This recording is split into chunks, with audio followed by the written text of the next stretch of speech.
আসসালামু আলাইকুম ভিউয়ার্স, আপনারা নিশ্চয়ই চিন্তা করছেন যে আজ তো একটি লাউকে দুই ভাগ করে আমি কি করতে যাচ্ছি। জি না, এটা কোনো বোরিং রেসিপি নয়। এটা আবহমান বাংলার ঐতিহ্যবাহী দুধ লাউ। এই দুধ লাউ কিন্তু অত্যন্ত সুস্বাদু, পুষ্টিকর এবং একই সাথে গ্লাইসেমিক ইন্ডেক্স কম এবং ক্যালোরি ইনটেকও অনেকটাই কম, কারণ এতে কোনো কার্বের বদলে ব্যবহার করা হয় লাউ। আপনারা সবাই জানেন লাউয়ের ক্যালোরি ইনটেক অনেক কম হয় এবং গ্লাইসেমিক ইন্ডেক্সও অনেক কম, এমনকি গ্লাইসেমিক লোডও অনেক কম।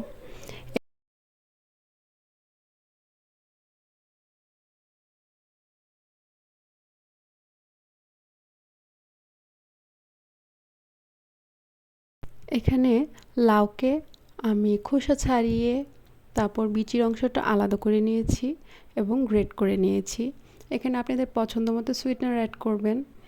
এটা আপনারা মঙ্ক ফ্রুট সুগার অথবা স্টিভিয়া অ্যাড করতে পারেন, অথবা খেজুরের গুড়, আখের গুড় অ্যাড করতে পারেন, অথবা খেজুর ভিজিয়ে তারপর ব্লেন্ড করে ব্যবহার করতে পারেন, আপনাদের ইচ্ছা।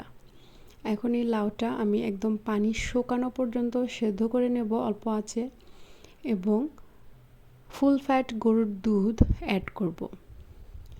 এখানে আপনারা ননি তোলা দুধ ব্যবহার করতে পারেন, তবে ননি তোলা দুধের চেয়ে আমার কাছে ফুল ফ্যাট গরুর দুধটাই সবচেয়ে বেশি ভালো লাগে।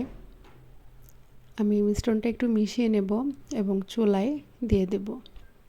এদিকে 3 চামচ চাউলের গুঁড়ি আমি একটু পানি দিয়ে গুলিয়ে নিলাম। এটা আমি দুধটা ফুটে উঠলে অ্যাড করব। এতে এই দুধ লাউটা খেতে অনেকটা ক্রিমি, ঘন এবং সুস্বাদু হবে। নেড়েচেড়ে 10 মিনিট ফুটিয়ে নেব। আমি একটু ডাল ঘুটনি দিয়ে ঘুটে নিলাম যেন সব কিছু একসাথে মিশে যায়, এবং গরম মশলা দিতে ভুলে গিয়েছিলাম, একটু গরম মশলা দিয়ে আবারও একটু ফুটিয়ে নিচ্ছি।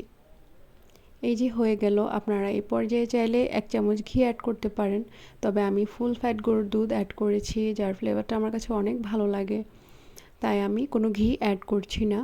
আমি গত রাতে এটা বানিয়েছি এবং সকালে ঠান্ডা ঠান্ডা এটা সার্ভ করে নিচ্ছি।